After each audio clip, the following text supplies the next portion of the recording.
جس میں اجتہاد لگتا ہے، جس کو اخذ کرنا پڑتا ہے، جو واضح نہیں ہوتی، تو یہاں تو ظاہر سی بات ہے پھر ایسے علماء ہوں گے، ایسے مفتیان ہوں گے جو بات کو اخذ کر کے اجتہاد کر کے ہم تک رکھیں گے۔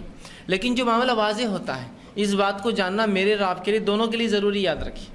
جیسے کہ اگر نماز کا مسئلہ ہے تو نماز کیسے شروع ہوتی ہے، کیسے ختم ہوتی ہے، نماز میں وضو کب ٹوٹ جاتا ہے، وضو کب باقی رہتا ہے، غسل کیا ہے، چونکہ نماز کے لیے طہارت شرائط ہے، تو یہ جاننا میرے اور آپ کے لیے انتہائی ضروری ہے۔ اس کے لیے کوئی علماء اور مفتی نہیں بتائیں گا ہمیں کیا کرنا ہے، یہ تو ہمیں سیکھنا پڑے گا۔ ہاں، اس کی پیچیدگیاں جو ہوتی ہے کہ مجھے لقفہ مار گیا، اب میرا ہاتھ کام نہیں کرتا، ایک ہاتھ چلتا ہے، تو کیا میں جب وضو کروں تو دوسرا ہاتھ تو دھو نہیں سکتا ہوں میں ایک ہاتھ، چونکہ تو یہ پیچیدگیاں ہیں، تو یہاں ان کے فتوے کی، ان کے جو اجتہاد کی ضرورت پڑتی ہے۔ لیکن ہم نے اپنے آپ کو اتنا انحصار کر دیا کہ مکمل طور سے کسی کی آنکھ پر ڈیپینڈ ہو گئے ہم، اور ہر کام میں ہم چاہتے ہیں کہ وہ ہماری رہنمائی کرے۔ اس سے ہوتا کیا ہے؟ ظاہر سی بات ہے، پہلی چیز تو کوئی بھی آپ کی اتنی لمبی رہنمائی نہیں کر سکتا ہے کہ ہر پل، ہر سیکنڈ، ہر گھڑی آپ کی رہنمائی کرے۔ دوسرا یہ ہوتا ہے کہ جب آپ کسی پر ڈیپینڈ ہو جاتے ہیں، اور اللہ نہ کرے اگر اس کی نیت بدل جائے آپ کی ڈیپینڈنسی کو، آپ کا انحصار دیکھ کر، تو پھر وہ آپ کو جیسا چاہے ویسا جو گھما سکتا ہے اس معاملے میں۔ تو بہرحال کچھ چیزوں کا جاننا میرے اور آپ کے لیے انتہائی ضروری ہے، یہ انہی میں سے میں رکھ رہا ہوں، ورنہ آپ یہ نہ سمجھے اب قربانی کے مسائل، اب یہ کیا ضرورت، یہ تو عالموں کا کام ہے۔ میں وہ باتیں رکھوں گا جو بالکل موٹی موٹی ہے، جہاں کوئی عالم چل کے آپ کو جانور دلا سکتا ہے کیا؟ نہیں، وہ آپ کو لینا ہے۔ تو ظاہر سی بات ہے اگر آپ کو پتہ ہی نہ ہو کیسا لینا ہے تو کیسا لیں گے آپ؟ تو میں بس وہ جو کھلی کھلی باتیں آپ کے سامنے آج رکھنے کی جو ہے کوشش کروں گا، ٹھیک۔ اب قربانی کسے کہتے ہیں، قربانی کی تعریف کیا، تو یاد رکھ لیجئے جو ہے قربانی جو ہے یہ وہ عمل ہے جس میں انسان ایک جانور کو اللہ کی راہ میں ذبح کرتا ہے، اور اللہ کی راہ میں اس جانور کو ذبح کر کے اللہ کا قرب حاصل کرتا ہے۔ ویسے قربانی کا عام معنی ہی ہوتا ہے کہ اللہ کا قرب حاصل کرنا، یا ایسا کوئی عمل جس عمل کے کرنے سے اللہ کا قرب حاصل ہوتا ہو، ٹھیک۔ تو قربانی کا معنی ہوگا کہ 10 ذی الحجہ کے بعد کے جو ایام ہوتا ہے، ایام تشریق، ان دنوں میں جو ہم جانور کو ذبح کرتے ہیں اور جانور کو ذبح کر کے اللہ کا قرب حاصل کرتے ہیں، اسی سے لفظ قربانی آتا ہے، قرب سے، نزدیکی سے۔ تو یہ قربانی کی مختصر سی تعریف۔ اب قربانی کا حکم کیا ہے، تو یاد رکھیے قربانی کے تعلق سے علماء لکھتے ہیں، کچھ کہتے ہیں سنت ہے اور کچھ کہتے ہیں واجب ہے اور کچھ کہتے ہیں سنت واجبہ ہے۔ مطلب یہ ہوا کہ یہ ایک ایسا عمل ہے جو نبی اکرم صلی اللہ علیہ وسلم اپنی پوری زندگی کرتے رہے، تو لہٰذا سنت بھی ہوا اور یہ واجب بھی ہوا، اس لیے کہ آپ صلی اللہ علیہ وسلم نے کسی عمل کو ہمیشہ جاری رکھا، تو یہ سنت واجبہ ہے، یاد رکھیے قربانی، ٹھیک۔ تو ہمیں چاہیے کہ ہم جو ہے قربانی کو کریں، اور جس کسی کو اللہ رب العزت نے استطاعت دیا وہ کرے۔ اب قربانی کون کرے؟ بہت سے لوگ سوال کرتے ہیں کیا میں صاحب نصاب ہوں تو قربانی کروں، کیا میں زکوٰۃ دیتا ہوں تو قربانی کروں، مطلب اس کا کرائٹیریا کیا ہوگا، کتنے مال پر کتنی چیزوں پر میں قربانی کروں۔ تو یاد رکھ لیجیے، میں بہت سادہ سا اصول بتا رہا ہوں آپ کو، اس کو یاد رکھ لیں تو بڑا فائدہ ہوگا۔ قربانی ہر وہ شخص کر سکتا ہے جو کرنے کی طاقت رکھتا ہے، اس میں کوئی صاحب نصاب ہونا، کوئی مالدار ہونا، کوئی اتنا پیسہ ہونا، یا زکوٰۃ دینے والا ہونا، یا جو فطرہ ادا کرتا ہے وہ ہونا، کوئی شرط نہیں ہے۔ اگر اس مہینے مجھے لگتا ہے کہ اتنا پیسہ میرے پاس ہے کہ میں ایک حصہ ڈال سکتا ہوں، 1400-1500 1000 2000 روپے جو بھی حصے کی رقم ہے، اگر طاقت رکھتا ہوں تو ڈال دے، یہ ہے قربانی، یاد رکھیں۔ تو قربانی ہر وہ شخص کر سکتا ہے جو اس کے کرنے کی طاقت رکھتا ہو، اس کے لیے کوئی صاحب نصاب ہونا، زکوٰۃ فطرہ دینے والا ہونا، فلاں کوئی نصاب نہیں، یاد رکھیں۔ اگر اس مہینے اتنی تنخواہ بچتی ہے، اتنا سیونگز ہوتی ہے، یا 4-5 مہینے سے اتنا بچا پاتا ہوں کہ یہ قربانی کا حصہ ڈال سکوں، تو ضرور ڈالیے۔ اللہ کو مطلوب عمل ہے، محبوب عمل ہے، بہت اچھا عمل ہے، یاد رکھیں، اتنا اچھا کسی کو انتہا نہیں۔ نبی اکرم صلی اللہ علیہ وسلم حدیث فرماتے ہیں اللہ رب العزت کو 10 ذی الحجہ کو خون بہانے سے زیادہ پسندیدہ کوئی عمل نہیں ہے، مطلب قربانی کرنے سے زیادہ پسندیدہ عمل کوئی نہیں ہے۔ تو لہٰذا ہم اور آپ کوشش کریں، جو چیز اللہ کو اتنی پسند ہو کیا ہم وہ نہیں کر سکتے؟ اور ایک حصہ میں سمجھتا ہوں بہت کم رقمات میں آتا ہے، بہت قیمتی نہیں ہے۔ آج ہی ماشاءاللہ میں سمجھتا ہوں حصہ اتنی قیمت میں آتا ہے جتنی قیمت ہے عموماً کبھی کبھار بچوں کے کپڑے بھی نہیں آتے ہیں، کبھی 2000 میں تو کپڑے بھی نہیں آ رہے آج کل، ہے نا، یا لوگ جو جوتے خرید لیتے ہیں 2000 کے، تو حصہ کیا کوئی بڑی بات ہے؟ کر سکتا ہے ہر آدمی، کوشش کرے۔ دیکھیے خرچ کرنے کا جذبہ ہو تو سب کچھ ہوتا ہے، اگر میں سوچ لوں یار یہ میرے سے نہیں ہو سکتا ہے تو آپ کچھ بھی کر لیں گے تو وہ کام نہیں ہو سکتا۔ جب آپ نفسیاتی طور سے سوچیں کہ میں کر سکتا ہوں تو آپ کر سکتے ہیں، یاد رکھیے۔ اور جب سوچ لیں نہیں ہو سکتا ہے اب تو مجھے مانگنا پڑے گا، تو پھر وہ آدمی تو ہاتھ ہی پھیلاتا رہیں گا، ٹھیک۔ تو نفسیاتی طور سے تیار کرے اپنے نفس کو کہ ہمیں قربانی دینا ہے، اور اگر 2-4 مہینے پہلے سے آپ کوشش کریں تو یہ اچھی بات ہے، کتنی اچھی بات۔ اور اگر آپ زکوٰۃ نہیں دیتے تو پھر تو قربانی ضرور کیجیے، اس لیے کہ میں تو کوئی عبادت مالی کر ہی نہیں رہا ہوں، تو کم از کم کوشش کر کے قربانی کا حصہ تو ڈالوں۔ تو یاد رکھیے قربانی ہر وہ شخص کرے گا جو قربانی کرنے کی طاقت رکھتا ہوں، ٹھیک ہے۔ اسی طرح قربانی کی فضیلت کیا ہے؟ آپ صلی اللہ علیہ وسلم سے سوال ہوا قربانی کی فضیلت کیا ہے، اور یہ ترمذی کی روایت حسن درجے کی حدیث ہے۔ آپ نے فرمایا 10 ذی الحجہ کو جو خون بہانے سے بڑھ کر ابن آدم اللہ تعالیٰ کے ہاں کوئی بہتر عمل نہیں کرتا، مطلب 10 ذی الحجہ کو عید کے دن خون بہانے سے زیادہ پسندیدہ اور محبوب عمل اللہ کو اور کوئی نہیں ہے۔ پھر فرمایا اللہ کے رسول نے یہ جانور قیامت کے دن اپنے سینگوں اور کھروں اور بالوں سمیت آئیں گے، اور یہ جانور روز قیامت آئیں گے اپنے سینگوں کھروں اور بالوں سمیت آئیں گے، اور خون کے زمین پر گرنے سے پہلے اللہ تعالیٰ کے یہاں ایک مقام ہوتا ہے، سو تم قربانی خوش دلی سے کرو۔ جانور کا خون زمین پر گرنے سے پہلے اللہ کے پاس اس قربانی کرنے والوں کا ایک مقام ہوتا ہے۔ کیا مقام ہوتا ہے یہ اللہ ہی بہتر جانتا ہے، ایک مقام ہوتا ہے، تو لہٰذا تم خوش دلی سے قربانی کرو۔ یہ نہ ہو کہ تنگ دست دلی ہو کہ چلو اب سب کر رہے تو کرنا ہے، مجبوراً میں کر لیتا ہوں، اور دل میں کجی ہے کہ کیوں میں کر رہا ہوں، کیا اس کا وہ ہے، بلکہ خوش دلی سے قربانی کرنے کا رسول اللہ نے حکم دیا، اور یہ جانور ہم کو جو ہے اجر اور ثواب دیں گے روز قیامت، یاد رکھیں، اور اللہ کو یہ بہت زیادہ عمل محبوب ہے۔ تو ہم میں سے ہر شخص کوشش کرے کہ وہ ضرور جو ہے اگر اللہ نے طاقت دی تو قربانی کرے، ٹھیک۔ اسی طرح اب قربانی کی جو ہے حکمت کیا ہوں گی اللہ رب العزت کے پاس، تو کئی حکمتیں ہو سکتی ہیں اسی قربانی کی۔ ایک یہ ہو سکتی ہے کہ اللہ چاہتا ہے کہ ہم اللہ کے راہ مال خرچ کریں، قربانی ظاہر سی بات ہے مال خرچ کرنے کا ذریعہ ہے۔ دوسرا، جانور کو ذبح کرنا انسان میں ایک جذبہ بھی جگاتا ہے کہ میں جب کسی جانور کا خون اللہ کے راہ میں بہا سکتا ہوں تو اللہ وقت آنے پر تمام تر چیزیں میں تیری راہ میں قربان کر دوں گا، ٹھیک۔ یہ ایک جذبہ ہوتا ہے نا، جذبہ جب انسان جانور پہ چھری پھیر رہا ہے، عام حالت میں کسی بھی انسان کا دل کسی جانور کو مارنے کے لیے نہیں ہوتا، یاد رکھیں، ہر آدمی تھوڑا سا بچتا ہی ہے، اور ایک بار سے شکار میں پھر بھی انسان کسی جانور کو مار لے گا، لیکن ذبح کرنا اور تکلیف دہ چیز ہوتی ہے، لیکن وہ ذبح کر رہا ہے۔ تو یہ ذبح کرنا ایک طرح کی حکمت ہے کہ اس ذبح کرنے سے اللہ ہمیں تعلیم دینا چاہتا ہے، سکھانا چاہتا ہے کہ جیسے جانور کی گردن پہ چھری پھیر رہا ہوں جس سے ظاہر سی بات اس کی جان چلی جاتی ہے، تو اسی طرح اللہ اب تیرے راستے میں وقت آیا تو اپنا وقت، اپنا مال، اپنی صلاحیتیں، اپنی نفس اور اپنی تمام تر چیزوں کی میں قربانی دینے کے لیے اللہ میں راضی ہوں۔ تو یہ قربانی کئی طرح کے سبق مسلمانوں کو سکھاتی ہے۔ تو ہم قربانی کا اصل مقصد لے یاد رکھیے، نہ کہ رسمی طور سے اس کو کرے، بلکہ قربانی کا مقصد یہی ہے کہ ہم اللہ کی راہ میں سب کچھ قربان کرنے والے بن جائیں۔ جس طرح سے جب یہ قربانی کی شروعات ہوئی، اس نبی نے جہاں سے یہ شروعات ہوئی اس نے اپنا سب کچھ اللہ کی راہ میں قربان کر دیا۔ ابراہیم علیہ السلام اپنی جوانی، اپنا وقت، اپنا گھر، اپنے باپ کا گھر، اپنا وطن، اپنا ملک، اپنا شہر، اپنی بیوی، اپنا بچہ، اور جب بچہ بڑا ہو تو اس کو قربان کرنے کا حکم آیا، اس کے لیے بھی تیار ہے، سب کچھ قربان کر دیا اس نبی نے۔ تو بس وہی یاد ہم تازہ کریں کہ اللہ جس طرح سے ہم جانور کی گردن پہ چھری پھیر رہے ہیں، سب کچھ تیری راہ میں قربان کرنے کے لیے ہم تیار ہیں۔ اگر یہ جذبہ ہو جائے تو دیکھیے ہر سال بقرعید ہم میں کچھ نہ کچھ تبدیلی لائیں گے، یاد رکھیے، ورنہ بقرعید تو کہیں آ کر جا رہی ہے زندگی میں، کوئی تبدیلی آئی ہماری نفس میں آج تک؟ کوئی تبدیلی نہیں آئی ہے نا۔ یہاں جانور کے گردن پہ چھری پھیر رہے ہیں، قربانی کا جذبہ یہ جگانا چاہ رہی ہے، اور وہاں جھگڑا ہو رہا ہے کہ بازو والے جانور نے میرے جانور کا چارہ کھا لیا۔ اتنی بھی قربانی کا جذبہ نہیں کہ 10 روپے کا چارہ کسی جانور نے کھا لیا تو جانے دو۔ قربانی جو سکھا رہی ہے وہ مقصد کو ہم بھول جا رہے ہیں، تو مقصد کو جب بھول جا رہے ہیں تو خالی ایک رسم ہمارے پاس باقی رہ گئی، ایک رسم رہ گئی کہ بس جانور ذبح کرنا ہے۔ باقی جو اصل جذبہ ہونا چاہیے تھا کہ ہم اللہ کی راہ میں قربان ہونے والے بنے، سب کچھ اپنا قربان کرے۔ ایک مومن بھائی کے لیے تھوڑا سا قربانی کیا ہے، اس کا دھکا لگ گیا، اس کو جو ہے تھوڑا سا وہ ہو گیا، اس کے جانور نے کچھ کھا لیا، اس کے گھر سے مجھے تکلیف ہو گئی، اس کے بچوں نے دے دو یار یہ چلتا ہے، اتنا میں جو ہے اللہ کے راہ میں برداشت کر لوں گا، اپنا پڑوسی ہے میرا۔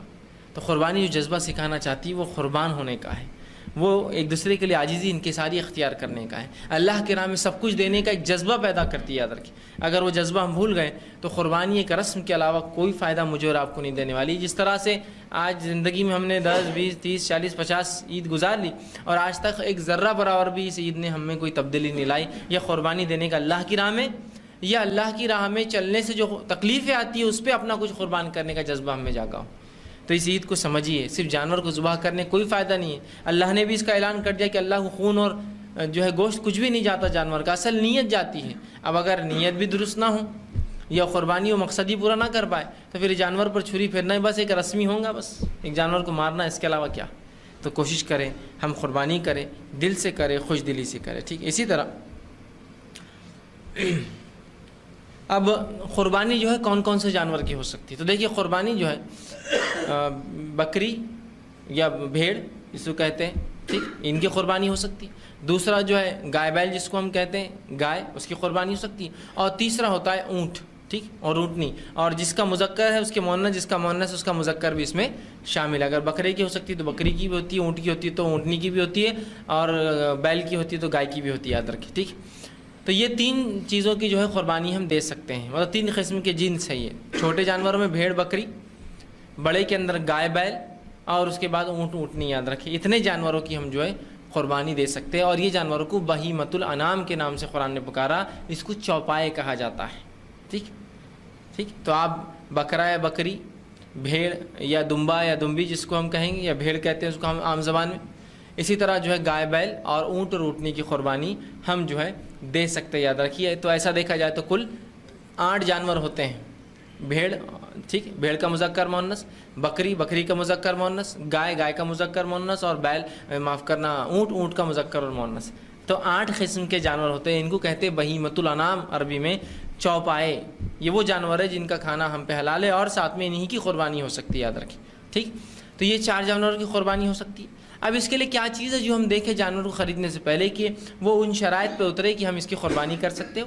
تو پہلی چیز یاد رکھیے، آپ صلی اللہ علیہ وسلم فرمایا لا تذبحوا الا مسنّا، مت ذبح کرو مگر دانت والا.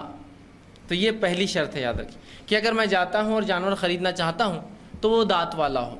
اس کا کرائٹیریا ہے دانت والا، مطلب جانور پیدا ہی دانت کے ساتھ ہوتے ہیں. ٹھیک، جو لوگ جانتے ہیں گائے بیل کے تعلق سے ان کو نالج ہے جانوروں کا، ہر جانور پیدا ہی دانتوں کے ساتھ ہوتا ہے. تو اب رسول اللہ کیا فرما رہے لا تذبحوا الا مسنّا، مت ذبح کرو مگر دانت والا. اس سے مراد یہ ہے کہ مت ذبح کرو مگر وہ جانور جو پیدائش کے بعد، پیدائش کے ساتھ تو دانت آتے ہیں، اس کے بعد جانور کے دانت گر کر پھر نئے دانت آتے ہیں. تو مت ذبح کرو مگر دانت والا سے مراد یہ کہ جو جانور اپنے دانت گرا کر پھر سے لاتا ہے. یاد رکھیے. ٹھیک، تو دانت گرا کر لانے سے مراد یہ کہ اس کے پہلے دانت، یاد رکھیے سامنے کے دانت جانور گرا کر نئے لاتا ہے. تو اس سے آپ پتہ کر سکتے کہ یہ جانور کی عمر کیا ہے، اور اسی سے جو ہے اس کے اعتبار سے آپ کو دانت والا جانور تلاش کرنا ہے. مطلب اس کے دودھ کے دانت جھڑ کر جب نئے دانت آتے ہیں.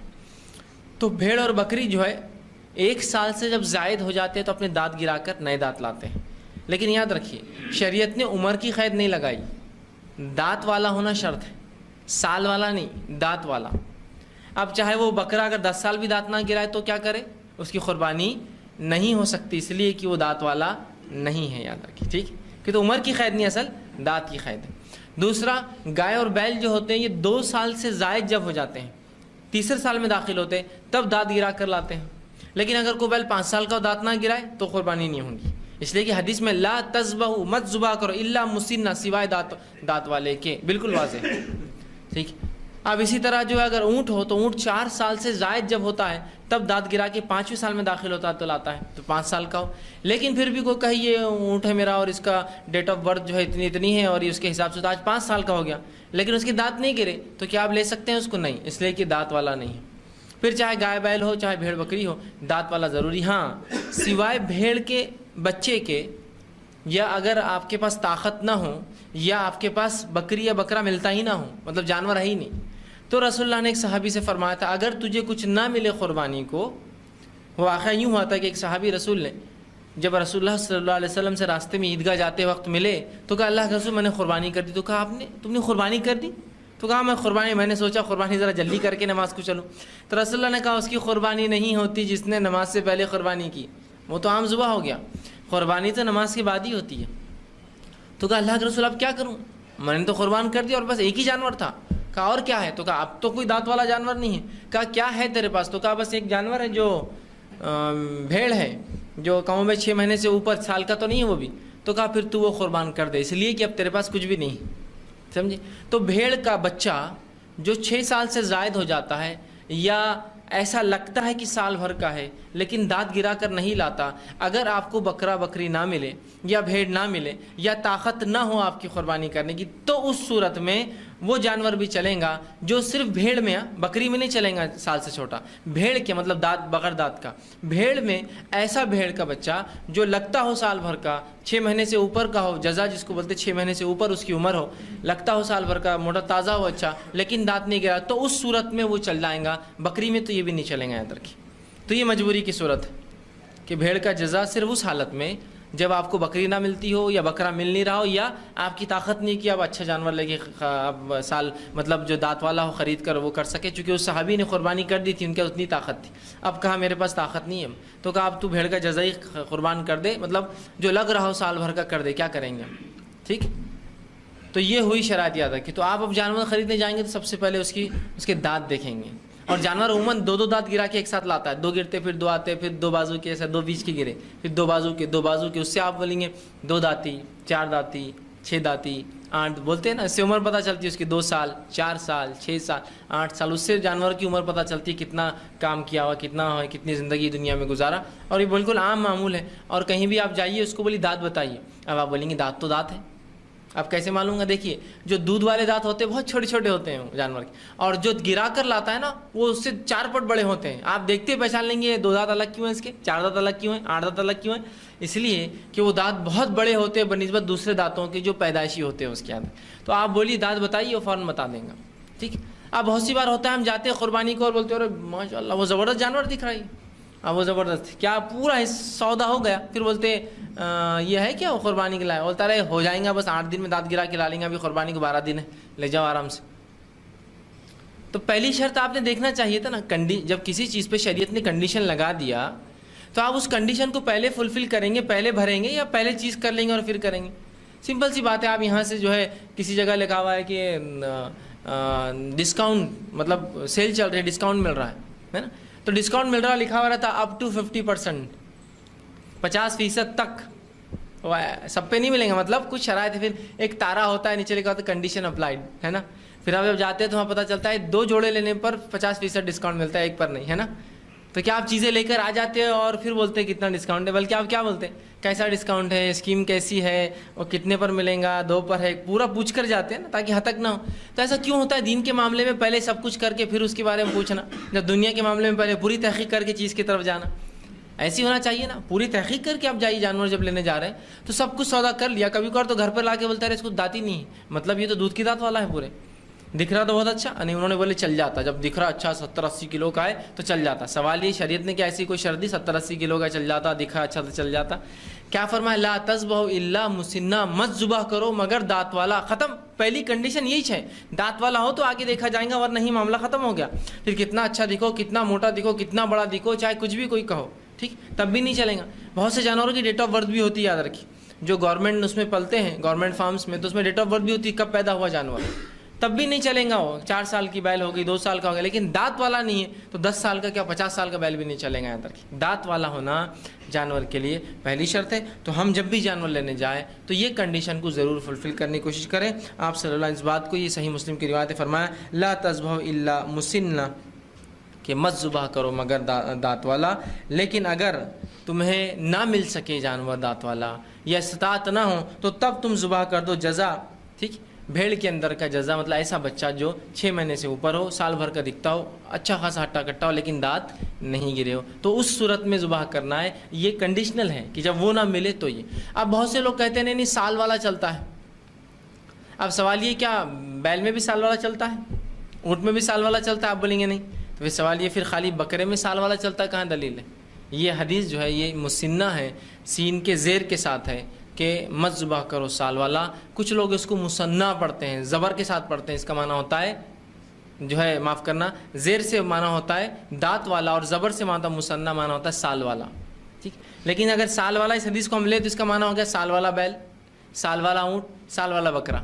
ٹھیک، جبکہ ایسا معنی نہیں ہے. آپ خود کہیں گے نہیں سال بھر میں نہیں چلیں گا بیل، تو اس کا مطلب مسنہ ہے، مطلب دانت والا. پھر چاہے وہ 2 سال سے زیادہ کا بیل ہوتا ہے، 4 سال زیادہ کا اونٹ اور 1 سال سے زیادہ کا بکرا یا بکری دانت توڑ کر لاتے ہیں. تو یہ پہلی شرط ہے. ٹھیک، اسی طرح قربانی میں کسی بھی قسم کا عیب نہیں ہونا چاہیے. یاد رکھ، کسی بھی قسم کا عیب، کان کٹا، لنگڑا، دم ٹوٹی ہوئی، ٹھیک ہے، یا جو ہے جسم کا کوئی اعضا جھڑا ہوا خراب ہوا جیسا سنگ ٹوٹے ہوئے اس کے. ٹھیک، ہاں سنگ نہیں ہے بچپن سے یا بغیر سنگ کے جانور ہوتے ہیں وہ الگ بات ہے، لیکن ہو کر ٹوٹ جائے تو نہیں چلیں گا. اندر کی نہیں چلے. قربانی کو چلیں گا، مطلب معاف کرنا ذبح کو، عام جو آپ جو عام دنوں میں جو گوشت کھاتے ہیں اس کو چلیں گا. قربانی کے لیے، عید الاضحیٰ کے لیے نہیں چلیں گے. اندر کی مطلب عام قربانی کے لیے چلیں گا، اس قربانی عید کے لیے نہیں چلیں گا. اندر کی ٹھیک ہے. تو کسی بھی قسم کا جانور میں عیب نہ ہو. اور بالخصوص آپ صلی اللہ علیہ وسلم کے دور میں حضرت علی کہتے ہیں کہ نبی اکرم صلی اللہ علیہ وسلم ہمیں حکم دیتے کہ جانور کی آنکھ دیکھے, کان دیکھے, اچھے سے چیک کرے, اس کی چال دیکھے, لنگڑا ونگڑا تو نہیں ہے, اس میں کوئی نقص تو نہیں. ٹھیک, اور یہ دیکھنا بہت آسان ہے, کوئی مشکل ہے؟ آپ جانور لینے کے بھائی پہلے بتائیے سال والا ہے کیا, معاف کرنا دانت والا ہے کیا, وہ بتا دیں گا اٹھا کر کے دیکھیے دانت اس کے اتنے ہیں, فلاں ہیں, ایسا اتنے, اور آپ کو اندازہ ہو جائیں کتنے سال کا ہے, یا کم از کم 2 سال سے اوپر کا ہے, دانت والا ہے. ٹھیک ہے, بیل ہے تو, اگر بکرا ہے, بکری ہے تو ظاہر سے 1 سال سے اوپر کا, دانت والا آپ نے دیکھا, چلیے ایک کرائٹیریا تو ماشاءاللہ ہوگا. اب اس کے بعد آپ ادھر دیکھ لیجیے اسے گردن پٹا گیا, اب بکری بیل ہے تو آپ خود چل کے آزوز دیکھ لیجیے کان سلامت ہے کہ آسانی سے دیکھ سکتے ہیں, اگلا پچھلا ہو گیا. اس کے بعد آنکھ دیکھ لیجیے اس کی, رسول اللہ نے فرمایا غور سے, بلکہ حضرت علی فرماتے ہیں ہم آنکھ کو غور سے دیکھتے, آنکھ غور سے دیکھ لیجیے کوئی اس میں خرابی تو نہیں, اندھا تو نہیں. اور بہت آسان ہے, آنکھ کی طرف ایک ہاتھ کیجیے, وہ ادھر سے کریں گا, دوسری آنکھ کی طرف ہاتھ کیجیے, وہ فوراً ہلیں گا ادھر سے, سمجھ جائیے آنکھ درست ہے. ورنہ ہوتا کیا, کچھ جانور کو موتیابین ہوتا ہے, وہ اندھے ہو جاتے ہیں. اب آپ کتنا بھی ادھر کچھ کیجیے اس کو کوئی محسوس نہیں ہوتا. جانوروں کی آنکھیں دونوں طرف ہوتی ہیں, ہماری سامنے ہوتی ہے, آپ کیجیے تو ہلیں گا نہیں, سمجھ جائیے اندھا ہے, نہیں چلیں گا. ٹھیک, نہیں چلیں گے. تو یہ آپ کو آزمانا ہے کہ ادھر سے ہاتھ کیا, وہ فوراً ڈر جاتا ہے, آنکھ بند کرتا ہے, ادھر سے کیا ماشاءاللہ آنکھ بھی اس کی اچھی ہے. ٹھیک, اب آپ تھوڑا سا جانور کو ادھر سے دھکا دیجیے تو ادھر کی طرف بھاگتا ہے, ادھر دیجیے ادھر, تو آپ کو اسی کھڑے رہنے کی پوزیشن میں سمجھ میں آ جائے گا, چال بھی اچھی ہے اس کی, چلتا ہے, پیر برابر ہے. ورنہ جانور کا پورا سودا کر لیا, جب تک دیکھے نہیں آپ نے کہ 3 ٹانگ پہ کھڑا ہوا تھا, وہ جب لے کے چل رہے تو وہ 3 ہی ٹانگ پہ چل رہا ہے. ارے یہ کیا مسئلہ ہے, ایک ٹانگ, ارے وہ ہو گیا, ٹوٹ گئی تھی, یہ ہو گئی, بچپن میں ہوا تھا, چلتے رہتا ہوتا ہے. اب آپ کو پیسے تھوڑی واپس دینے والا ہو, تو یہ آپ کا کام ہے نا, آپ لا لیں گے پھر پریشان ہوں گے. اور حدیث میں بالخصوص آتا ہے 4 چیزوں کے تعلق سے آپ صلی اللہ علیہ وسلم فرمایا, صحیح مسلم کی روایت ہے کہ غور کیا کرو, اور فرمایا 4 جانور کی قربانی جائز نہیں ہے, مطلب 4 چیزیں غور سے دیکھو ورنہ ان کی قربانی جائز نہیں. پہلا فرمایا واضح طور پر آنکھ کا کانا, ٹھیک ہے, کہ آنکھ اندھا ہے, کچھ نہ کچھ خرابی ہے. دوسرا فرمایا واضح بیمار, انٹرنل کوئی ڈیسیز ہوں گا الگ بات ہے, اندرونی ظاہر بیمار دکھ رہا ہے کہ بالکل لائق نہیں ہے کسی قربانی, واضح بیمار. لنگڑا, جس کا لنگڑا پن نمایاں ہو, یہ الگ بات ہے کہ اس کی ہڈی ٹوٹی ہوگی زندگی میں کبھی, لیکن ابھی دکھتی نہیں.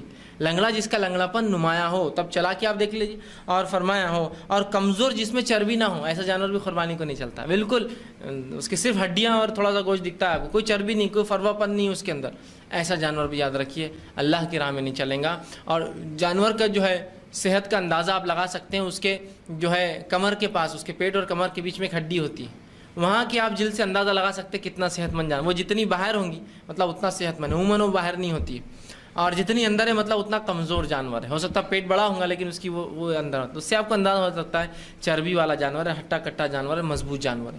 تو فرمایا یہ جانور نہیں چلیں گے. ٹھیک, اسی طرح دوسری بات میں آتا کان دیکھ لیا کرو, اس لیے کان کٹا جانور بھی نہیں چلتا ہے. ٹھیک, اب بہت سے لوگ کان میں ڈیزائنر بنے ہوتے جانور کی, خرید کے لا لیتے ہیں, بولتے وہ تو ایسی بچپن میں پہچان کے لیے بنائے تھے. دیکھیے آپ اس کو عام دنوں میں قربانی کرو, ذبح کرو, لیکن قربانی عید پر نہیں چلتا ایسا جانور. کان میں سوراخ ہے, کان میں بالی ڈالی ہوئی ہے, کان پہ ڈیزائن ہے نا, نوک بنا دیتے ہیں, پتوں کا ڈیزائن بیچ میں سے کٹا ہوا. دیکھیے جانور کے کان ایسے بنے ہوئے ہوتے, یہ کوئی بھی جانور قربانی کو نہیں چلتا ہے, عام ذبح کو چلتا ہے, قربانی نہیں ہوتی. یاد رکھیے, کان کٹا, دم اس کی ٹوٹی ہوئی ہے, سنگ اس کا ٹوٹا ہوا ہے, آنکھ اس کی خراب ہے, یا کوئی بھی ایسا نقص جو بالکل ظاہر, اتنا بیمار کی بیماری سے اٹھ بھی نہیں سکتا ہے, چربی اس میں ختم ہو چکی ہے, مطلب بالکل, کیوں تو ایسے جانور سستے ملتے ہیں نا, اللہ کو پسند نہیں ایسی قربانی. 4 جانور کی قربانی رسول اللہ میں جائز ہی نہیں ہے, تو ہمیں چاہیے کہ سب دیکھ لیں. ہاں, کان کے اندر صرف ایک بات آپ یاد رکھیں کہ کچھ جانوروں کے کان میں ٹیگ ڈالے جاتے ہیں. ہمارے شہروں میں بہرحال اورنگ آباد میں یا اس کے اطراف میں یہ چیز نہیں ملتی ہے, لیکن آپ بمبئی جائیں گے یا ایسے شہروں میں جائیں گے جو میٹروز ہیں, تو میٹروز میں جانور گورنمنٹ کے جو ہے اجازت کے بغیر اندر داخل نہیں ہوتے. تو جب وہ اندر آتے ہیں تو ان کو ٹیگ ڈالتے ہیں کان کے اندر, پیلے کلر کے بلے, پلاسٹک کے یا کبھی لوہے کے بلے ہوتے ہیں. عام طور سے آج کل پلاسٹک کے ڈالتے ہیں کہ لوہا یہ سب مہنگا ہے, پلاسٹک کا بلا ہوتا ہے. تو وہ ٹیگ ہوتا ہے, اس کو مشین کے ذریعے جو ایک اسٹیپلر ہوتا ہے اس سے مار دیا جاتا ہے ان کے کان, جس سے ان کے کان میں ایک چھوٹا سوراخ ہو جاتا ہے. ٹھیک, تو وہ سوراخ چلیں گا, اس لیے کہ وہ مجبوری ہے, اس کے بغیر جانور آتے ہی نہیں. یا جس فارم ہاؤس میں جانور پلتے ہیں تو ان فارم ہاؤس میں جانور کی شناخت کے لیے بھی ٹیگ لگائے جاتے ہیں ان کے کانوں پر بلے, اس لیے کہ اور کوئی جسم کا ایسا اعضا نہیں جس پہ وہ ٹیگ لگایا جا سکے, تو ان کے کانوں پہ بچپن میں لگا دیے جاتے ہیں, جس کے ساتھ ہی وہ پلتے اور بڑھتے ہیں. اب جب بکنے مارکیٹ میں آتے ہیں تو کان میں ایک سوراخ ہوتا ہے, تو اگر وہ سوراخ اس ٹیگ کا ہے کہ تو اب ویسے جانور اورنگ آباد میں بھی بہرحال دھیرے دھیرے آ رہے ہیں, اور صرف ملکی نہیں بیرون ملک سے بھی جانور آج کل آ رہے ہیں. دوسرے ممالک بھی اب جانور بنا کر بھیجتے ہیں قربانی کے لیے، دوسرے ممالک میں جہاں مسلمانوں کی تعداد کم ہے، قربانی نہیں ہوتی، وہ ہندوستان بھیجتے ہیں۔ تو تب ایسے جانور آتے ہیں فارم سے جن کے کانوں پر ٹیگ ہوتے ہیں، تو اگر کسی جانور کے کان پر ٹیگ ہے جس کی وجہ سے سوراخ ہے تو یہ تو جائز ہے، کوئی مسئلہ نہیں، اس لیے کہ یہ مجبوری ہے۔ لیکن اس کے علاوہ وہ بالی ڈالی ہوئی، چھلے ڈالے ہوئے ہے اور وہ نکال کر آپ کو دے رہا ہے تو مت لیجیے، اس لیے کہ ڈالنے کی نیت کسی نہ کسی بت یا معبود کو خوش کرنا ہی ہوگا۔ یاد رکھیے، جانوروں کے کانوں کو کترنا اور ان کے کانوں میں بلے ڈالنا یا اسی طرح جو ہے بالیاں ڈالنا، یہ کسی معبود کے نام پر چھوڑنے کے لیے لوگ کرتے ہیں، نظر کے لیے۔ جیسے آپ دیکھیے مندروں کے پاس یہ گائے بیل، ہر دیوی دیوتا کے نام کے الگ کا کان کٹا ہوا ہوتا ہے اس کا، کہ فلاں دیوی کا، وہ کان کے کٹائی سے پہچان لیتے کہ کون سے دیوی کا۔ کچھ بیلوں کے یا جانوروں کا کان آپ دیکھیے بالکل ایسے نوک بنی ہوتی، پورے کان پہ نوک ہوتی، ادھر سے ادھر تک، ادھر ادھر۔ بچپن میں اس کا کان قینچی سے ایسا ایسا کاٹ دیا جاتا ہے، تو وہ سمجھ جائیں گے دیکھ کر کہ یہ شیو کے لیے چھوڑا ہوا ہے۔ کوئی دو بیچ میں سے کٹا ہوا ہے تو سمجھ جائیں گے پاروتی کے لیے چھوڑا ہوا ہے۔ تو ہر جانور کی خصوصیت اس کے کان سے معلوم ہوتی کس نام پر چھوڑا ہوا ہے، تو ایسے جانور درست نہیں۔ اور رسول اللہ کے دور میں بھی معبودوں کے نام پر جب جانور چھوڑے جاتے ہیں تو علامت کے لیے کہ یہ جانور کسی معبود کے نام پر چھوڑا گیا ہے، اور کیا کریں گے، وہ کانوں میں ڈیزائن بناتے کاٹتے، تو وہ کان کٹا جانور نہیں چلے گا۔ اسی طرح جو ہے بالی جس کو پہنائی جاتی ہے جانور کو بھی نہیں چلیں گے، اس لیے کہ یہ کسی معبود کے لیے کیا جاتا ہے۔ ہاں وہ اگر ٹیگ ہو تو الگ بات ہے۔ تو یہ تمام چیزیں ہم کو جانور لیتے وقت یاد رکھیے، دیکھنا پڑیں گا۔ اسی طرح سینگ ٹوٹا ہوا جانور یا اور کسی بھی قسم کا نقص یاد رکھیے، ایسا جانور اللہ کے راہ میں قربانی کے لیے آپ نہ لیں، ٹھیک۔ اسی طرح جو ہے آپ صلی اللہ علیہ وسلم نے جو ہے آخری جو قربانی کی اس کے اندر دو جو ہے آپ نے بھیڑیں ذبح کی، جن کے تعلق سے آتا ہے کہ چت کبری بھیڑیں تھیں، مطلب ان میں سفید اور جو ہے کالا رنگ تھا، جس میں ان کی آنکھیں، پیٹ کا ایک حصہ اور پیروں کا نچلا حصہ جو ہے کالا تھا اور باقی وہ سفید تھی، ٹھیک۔ اور آپ صلی اللہ علیہ وسلم نے ایسے دو مینڈے ذبح کیے جو کہ خسی کیے ہوئے تھے۔ تو اس سے ایک بات پتہ چل گئی کہ مینڈے کی قربانی بھی جو ہے آپ نے پسند کی، بلکہ آپ کرتے تھے، بہت سے علماء لکھتے ہیں کہ افضل بھی ہے۔ دوسرا خسی کیا ہوا جانور بھی چلتا ہے، یاد رکھیے خسی کیا ہوا، اس لیے کہ رسول اللہ صلی اللہ علیہ وسلم نے آخری جو آپ کی اپنی قربانی کی تو دو خسی کیے ہوئے مینڈے قربان کی۔ اب بہت سے لوگ بولتے ہیں خسی کیا ہوا جانور چلتا ہی نہیں۔ آپ صلی اللہ علیہ وسلم نے جب کسی جانور کی قربانی کی ہے تو کیا وہ جانور نہیں چلتا؟ ایسا ہو سکتا ہے؟ نبی قربانی اور آپ کی آخری قربانی تھی، دو چت کبرے بکرے خسی کیے ہوئے، خسی کے، اور خسی کیا ہوا جانور یاد رکھیے جانور بہت صحت مند ہوتا ہے عام جانوروں کے مقابلے میں، ٹھیک، اس سے اس کی صحت بڑھ جاتی ہے۔ جتنے بھی خسی کیے ہوئے جانور ہوتے ہیں صحت مند ہوتے ہیں، اگر خسی نہ کرے تو ان کی جو ہے صحت پہ بھی فرق پڑتا ہے، یاد رکھیے، ٹھیک ہے۔ اس لیے کہ جب خسی کرتے ہیں تو اس کی خواہشات کم ہو جاتی ہیں، اور اس کی وجہ سے اس کا جو جتنا بھی ڈیولپمنٹ ہوتا ہے اس کے جو ہے جسم کے اندر، وہ اس کے گوشت کے اعتبار سے، اس کے صحت کے اعتبار سے ہوتا ہے۔ جبکہ جو خسی کی ہوئی نہیں ہوتی ان کی خواہشات کچھ اور ہوتی ہے، جس کی وجہ سے ان کی صحت بھی مختلف ہوتی ہے۔ تو لوگ جانتے ہیں، بہرحال جو جانور پالتے ہیں ان کو اس کا آئیڈیا ہے کیوں جانور کو خسی کرتے ہیں، ٹھیک ہے، اور وہ محنت بھی کرتے ہیں جو خسی جن کی خسی نہیں ہوتی محنت بھی نہیں کر پاتے ہیں، یاد رکھیے، ٹھیک۔ تو خسی کیے ہوئے جانور کی تو گویا خسی ہوا جانور بھی، بہت سے لوگ سوال کرتے چلیں گا، ہاں چلتا ہے، بالکل یاد رکھیے، ٹھیک ہے۔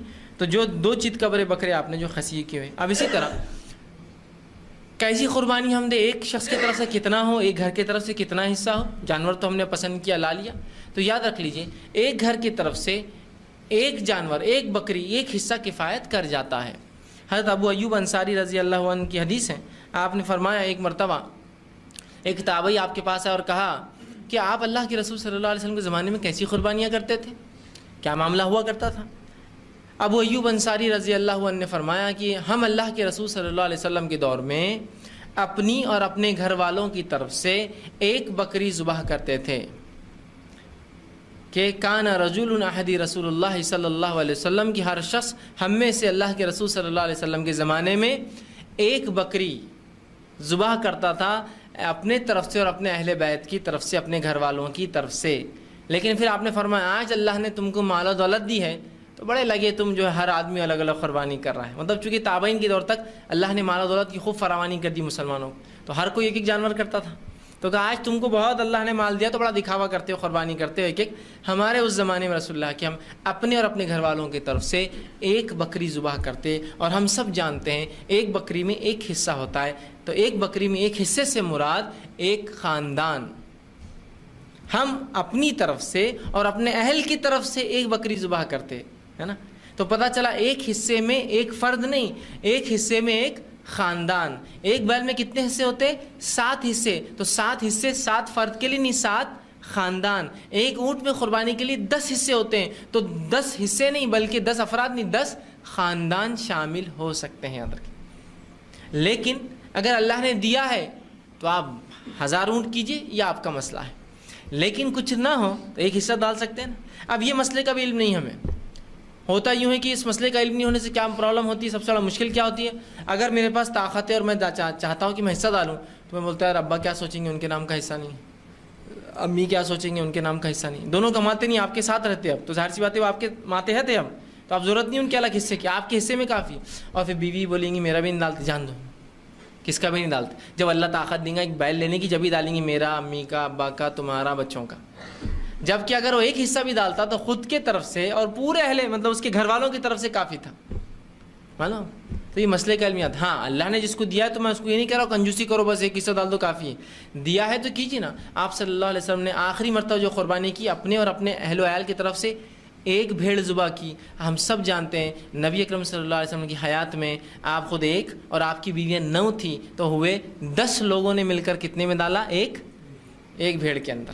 تو پتہ چلا کیوں, تو آپ کا خاندان تھا نا وہ پورا, تو آپ شوہر تھے اور آپ کی بیویاں تھیں, سب کی طرف سے ایک حصہ کافی ہے. تو اسی لیے میں نے کہا ایک خاندان کی طرف سے ایک حصہ. اسی طرح آپ صلی اللہ علیہ وسلم نے ایک مرتبہ اپنے اور اپنے اہل و عیال کی طرف سے ایک بیل بھی ذبح کیا, روایت میں آتا ہے.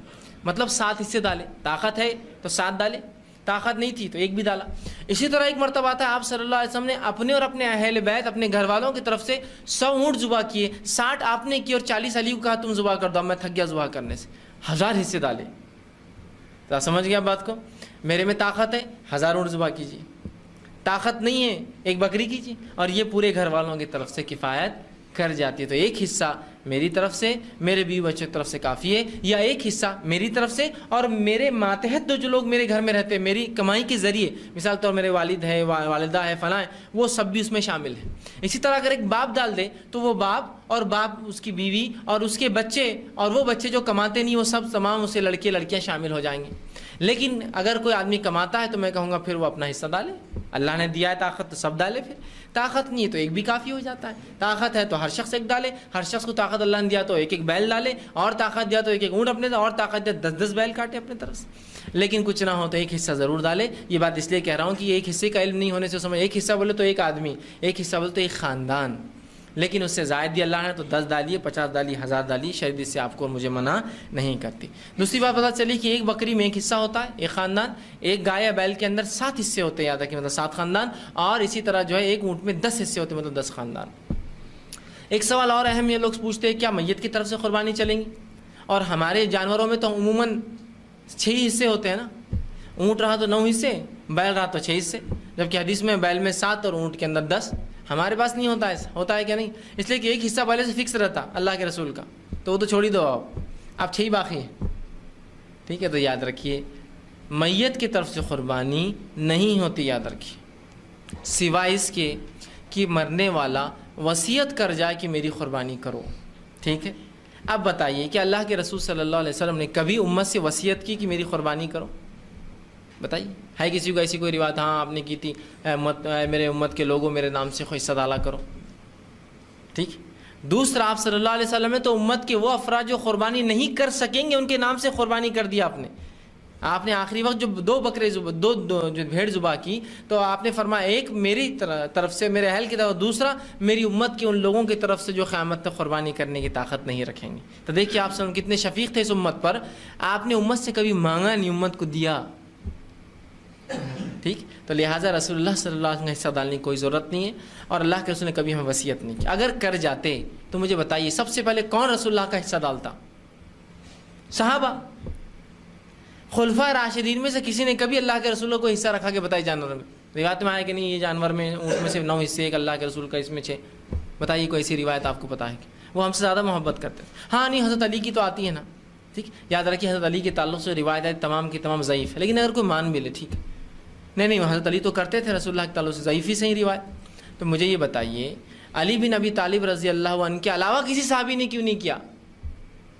اس لیے کہ حدیث میں الفاظ ہے جو ضعیف روایت ہے, اے علی میری قربانی تم کرتے رہنا. تو اسی لیے میں نے کہا میت کی طرف سے قربانی جائز ہے جو وصیت کر کے جائے, بغیر وصیت والا نہیں, وصیت والا. اب ابوبکر صدیق رضی اللہ عنہ رسول اللہ کے سسر ہے, کیا آپ نے کبھی قربانی کی؟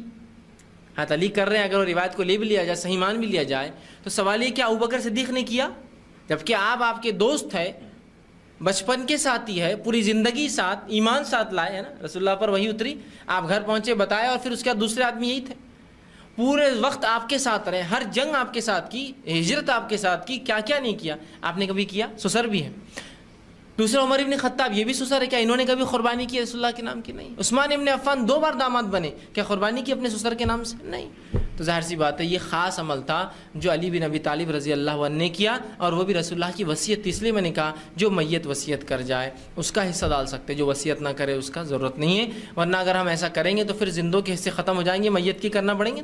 آدم علیہ السلام ہے، نوح علیہ، آدم نہ ہوتے تو ہم کہاں ہوتے، وجود میں کہاں آتے، انسانیت نہیں ہوتی، اور پھر دیگر انبیاء علیہ السلام، اور اس کے بعد پھر کیا کیا نہیں، صحابہ ہے، تابعین، آپ ایک فہرست لگ جائیں گی نا پھر۔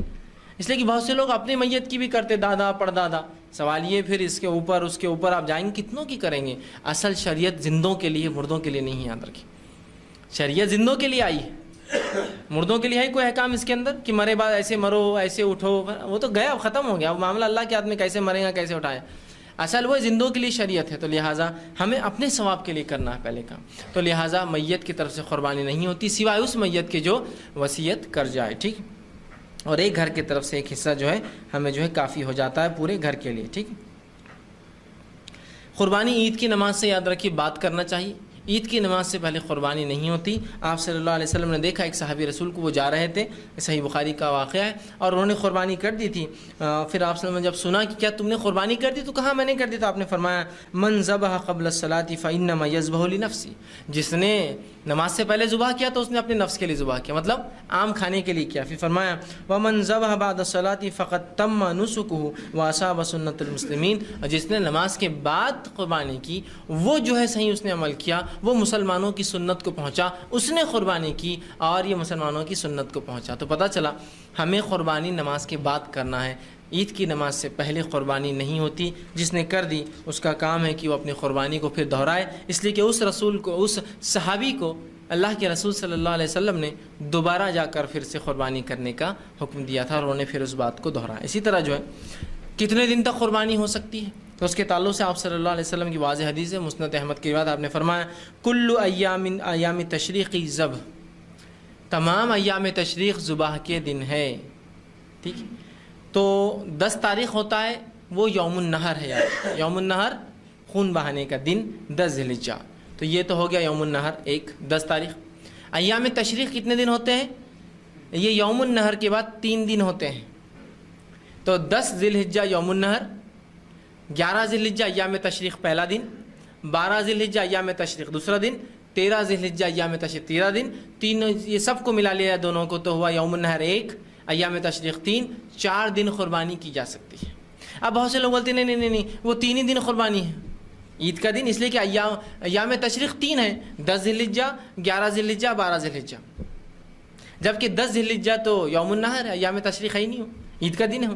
لیکن مان بھی لے تو میں یہ سوال کرتا ہوں، حاجی حج کے لیے جب آپ لوگ جاتے ہیں تو تب ایام تشریق کتنے دن مناتے ہیں وہاں؟ سب بولیں گے 11 ذی الحجہ پہلا، 12 ذی الحجہ دوسرا، 13 ذی الحجہ تیسرا۔ میرا یہ سوال ہے، ہندوستان میں ہے تو 10 11 12 ایام تشریق، اور جب حج کے لیے جائے تو پھر 11 12 13 ایام تشریق، ایسا کیسا 2 اصول ہو سکتے ہیں؟ حاجی حج ہوا تو برابر 11 ایام تشریق پہلا دن، 12 ذی الحجہ ایام تشریق دوسرا دن، 13 ذی الحجہ ایام تشریق تیسرا دن۔ سوال یہ پھر ہندوستان میں 10 11 12 کیسے ہوگا پھر صرف؟ تو یہ یاد رکھیے، یہ اپنی منمانی ہے لوگوں کی، شریعت ایسا کسی کی خواہشات پر نہیں چلتی۔ اللہ کے رسول نے واضح کر دیا ایام تشریق ذبح، اور ایام تشریق کیا ہوتے ہیں؟ یہ ہوتے ہیں 11 12 اور 13۔ اور کوئی نہیں 10 11 12 ہے۔ میرا یہ سوال ہے، کیا 13 ذی الحجہ کو روزہ رکھا جا سکتا ہے؟ اگر یہ ایام تشریق نہیں ہے تو پھر روزے کا جواز ہونا چاہیے۔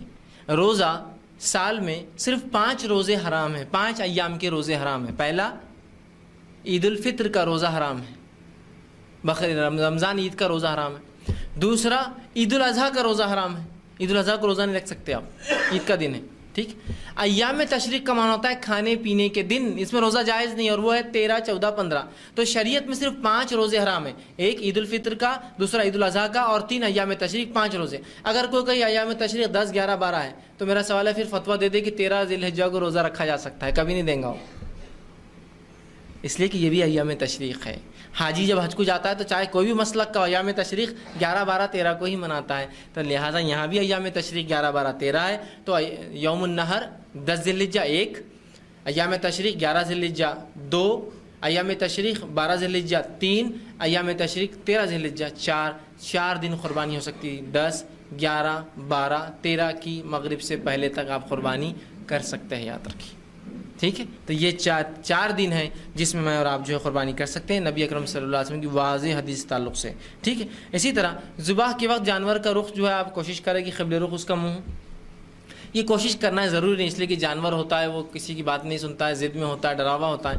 ٹھیک ہے, اس کو ادھر کرنا ہے. اسی طرح جانور کی آنکھوں کے سامنے چھری تیز نہیں کرنا چاہیے. اسی طرح ایک جانور کے سامنے دوسرا جانور کو ذبح نہیں کرنا چاہیے. آپ صلی اللہ علیہ وسلم دیکھا کچھ جانور ڈرے ہوئے تھے اور ایک شخص ان کے سامنے قربانی کر رہا تھا. آپ نے کہا ایک جانور کے سامنے دوسری قربانی مت کر, اس جانور بدک جاتا ہے, ڈر جاتا ہے. کہا آڑ رکھ, تو کچھ بھی لگا, چادر پردہ کچھ بھی لگا سکتے ہیں نا. ایک جانور کے سامنے دوسری قربانی نہیں کرنا چاہیے, یہ اس کے ادب کے خلاف ہے قربانی کی. ٹھیک ہے, اسی طرح چھری کو تیز کرنے کا آپ نے حکم دیا تاکہ جانور کو کم سے کم تکلیف ہو, کم سے کم تکلیف. ٹھیک ہے, تو چھری اچھے سے تیز کر لے, جانور کے سامنے دوسرے جانور کو نہ ذبح کرے, نہ ہی اس کے سامنے چھری تیز کرے, اس سے جانور ڈر جاتا ہے, بدک جاتا ہے, یاد رکھیں. ٹھیک ہے, اور جب جانور کو لٹا دے تو ضرورت ہے تو اس کے پیر باندھ دے. جو بھی بہرحال ہر جانور کا اپنا اپنا طریقہ ہے, پیر باندھ دے تاکہ ہلچل نہ کرے, اور کوشش کرے قبل رخ منہ. ضروری نہیں, اس لیے کچھ جانور ضدی ہوتے ہیں, اڑیل ہوتے ہیں, مانتے نہیں, کہیں بھی گر جاتے ہیں, اٹھتے نہیں. بہرحال کوشش کرے. اسی طرح جانوروں کو قبل طرف نہیں ہو رہا بول کے لوگ اتنا بے دردی کرتے ہیں, گرا ہوا جانور اس کو فرشی پہ رگڑ رہے ہیں, کھینچ کے اس کے دم سے لا رہے ہیں. نہیں, درست نہیں. میں نے اس لیے کہا کہ کوشش کرنا چاہیے, ضروری نہیں اس کا قبل رخ ہو. کر لے تو ٹھیک, نہ کرے تو کوئی مسئلہ نہیں, اس کو چھوڑ دے, آپ ذبح کر سکتے ہیں. ذبح کرنے کے لیے بہت مختصر دعا یاد رکھیے. ذبح کرنے کی کوئی لمبی چوڑی دعا نہیں, بہت بسم اللہ اللہ اکبر, بس اتنی دعا ہے. اتنی ہی دعا آپ کو پڑھنا ہے, بسم اللہ اللہ اکبر. ٹھیک ہے, مطلب بسم اللہ واللہ اکبر, اللہ کے نام سے اللہ بڑا ہے کہہ کر آپ کو مجھے ذبح کرنا ہے. اور چاہے تو آپ یہ پڑھ سکتے ہیں اللہم ھذا منک ولک, اے اللہ تیری طرف سے تیرے لیے, جانور تو نہیں دیا ہم کو, اللہم ھذا منک, اے اللہ یہ تیرے طرف سے ہے, ولک, اور تیرے ہی لیے میں قربان کر رہا ہوں, مطلب تو نے یہ نعمت دیا, میں تیرے راہ میں قربان کر رہا ہوں. یا بڑھ سکتے ہیں اب اس کے اندر, آپ اضافہ یہ کر سکتے ہیں کہ ایک جانور میں اگر 7 حصے ہیں, بڑا جانور ہے, تو آپ اعلان کر سکتے ہیں کس کس کا حصہ اس میں ہے.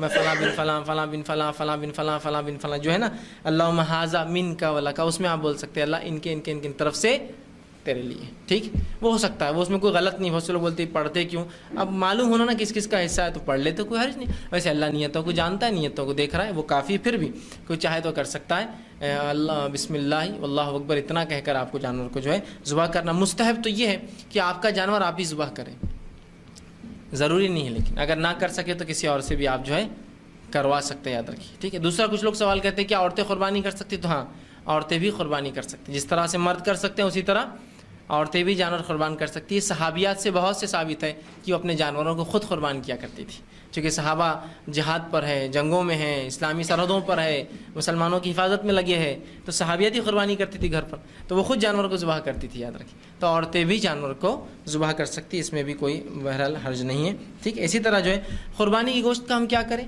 تو قربانی گوشت کا جو مستحب طریقہ وہ آپ نے جو فرمایا صحیح بخاری کی روایت, کلو کھاؤ, ودخرو, اور کچھ اٹھا کر رکھو اگر رکھنا ہے تو, وصدقو, اور صدقہ کرو. یہ مستحب طریقہ, کھاؤ اور صدقہ کرو, اور کچھ اپنے لیے چاہے تو ہم اسٹاک کر کے اٹھا کر رکھ سکتے ہیں. ٹھیک, لیکن یہ ضروری نہیں کہ آپ بالکل ہو بہو 3 حصے کریں. کچھ لوگ کہتے ہیں 3 حصے کرنا, ایک خود کے لیے, ایک رشتہ داروں کے لیے, اور ایک غریبوں کے لیے. اب وہ ایک حصہ خود کا, اگر بیل کاٹ لیا سمجھ لو میں نے 30-40 کلو کا حصہ آ جاتا ہوں, نہیں ایک حصہ آپ کے لیے تو آپ نے ہی کھانا ہو. اب نہیں بھی جم رہا تو روز کھا رہے, کچھ بھی کر رہے, پریشان ہو رہے کہ نہیں وہ ایک حصہ اپنا ہے. ایک حصہ دوستوں میں, اب دوست نہیں بھی مل رہے تو دوستیاں کر کر کے دے رہے لوگوں کو, لے یہ حصہ دینا ہے. اور غریبوں کو, حالانکہ غریب زیادہ ہے دوستوں سے اور خود کے حصے سے, تو دیکھیے یہ کوئی طریقہ سنت سے نہیں ہے 3 حصے کرنا. آپ کلو جتنا کھانا ہے کھاؤ, ودخرو جو جمع کر سکتے ہو, کتنا جمع کریں گے, 10-20 کلو, 10-5 کلو, 20 کلو سے اوپر کا کچھ ذخیرہ فائدہ دیں گا, سڑ جائیں گا پھر, نہیں باقی بانٹ دو. لیکن آپ چاہے تو پورا بانٹ دیجئے, پورا. میں نے جانور ذبح کیا اور پورا جانور بانٹ دیا, کوئی مسئلہ نہیں. جانور ذبح کیا پورا تقسیم کر دیا, کوئی مسئلہ نہیں. لیکن اس میں بھی کوئی حرج نہیں, جانور ذبح کیا اور پورا کھا گیا, اس میں بھی کوئی حرج نہیں. ٹھیک, لیکن ظاہر سی بات ہے, اچھی بات نہیں ہے کہ جب قربانی کی عید ہے اور ہم قربانی دینے کا جذبہ نہ سیکھ کر پورا جانور کھا جائے. اس میں بھی لوگوں کے بڑے عجیب معاملے ہوتے. کیا کرتے ہیں وہ؟ ایک بیل ذبح کرتے ایک بکرا ذبح کرتے. بیل پورا تقسیم کرتے بکرا پورا رکھ لیتے. یہ تو پھر درست نہیں. جب 3 حصے کرنا ہے تو بکرے میں بھی 3 حصے کرنا. پھر اس کا بھی ایک حصہ غریبوں میں دینا, ایک حصہ رشتہ دار. اب اتوں سے تو نکل رہا 12 کلو, اس میں بھی دینا کیا نہیں, دینا تو پڑیں گا آپ. جب 3 کا اصول دینا پڑیں گا. تو لوگ کیا کرتے ہیں, بکرا ہے تو ڈیپ فریزر میں پورا اٹھا کے ڈال دیتے ہیں اس کے فریج میں, اس کے گھر میں, اور بیل ہے تقسیم کر دو بولتے نہیں. پھر آپ اس میں بھی تقسیم کریں گے, لیکن آپ چاہے تو پورا بکرا تقسیم کر دیجیے غریبوں میں, کوئی ضروری نہیں آپ کے لیے رکھنا. اللہ تو ہم کو دیتا ہی ہے نعمت, دوسرے بھی کھائے عید کے وقت, زیادہ خوشی کی بات ہے. اور جو گوشت عام ہے سبھی کھا رہے ہیں, اس سے زیادہ بہتر ہے وہ کھلائیے جو خاص. تو زیادہ مستحق تو غریب آپ کے بکرے کے بنسبت آپ کے بیل کے گوشت کی, کھلائیے ان کو, دیجیے. یہ تو موقع ہے نا کہ ہم عام دنوں میں بھی تو کھا رہے بکرا, اور خاص دنوں میں ہمیشہ کھا رہے کاٹ کر. کیسی عجیب بات ہے. قربانی نے اتنا بھی نہیں ہم کو سکھایا کہ ہم یہ بھی قربان کر کے غریبوں میں تقسیم کریں اس کا کچھ. تو یاد رکھیے, ہونا یہ چاہیے کہ آپ اپنے لیے بھی رکھیں اور باقی سب صدقہ کر دیں, مطلب غریبوں میں دیں چاہے رشتہ دار جس کو بھی دینا دیجیے. لیکن کوئی ضروری نہیں ہے کہ 3 حصے چونا اور ایک حصہ آپ نے کھانا ہے, ایک حصہ دوستوں میں دینا ہے, ایک حصہ غریبوں میں. آپ چاہے تو پورا جانور اٹھا کے غریبوں میں تقسیم کریں, پورا جانور اٹھا کے جو ہے رشتہ داروں میں دیں, پورا جانور جو ہے چاہے تو کھا لیجیے بھرا. لیکن ظاہر سی بات ہے, ہاں یہ بات کب درست ہو سکتی ہے, جیسا کہ آپ عرب ممالک میں جائیں گے, غریب لوگ نہیں ملیں گے آپ کو, تو یہ پورا جانور جو ذبح ہوتا ہے خود ہی کھانا پڑتا ہے یا تو پھینکنا پڑتا ہے. ادھر کی قربانی اگر کر لے تو فریزر میں ڈال دینا پڑتا ہے اس کو.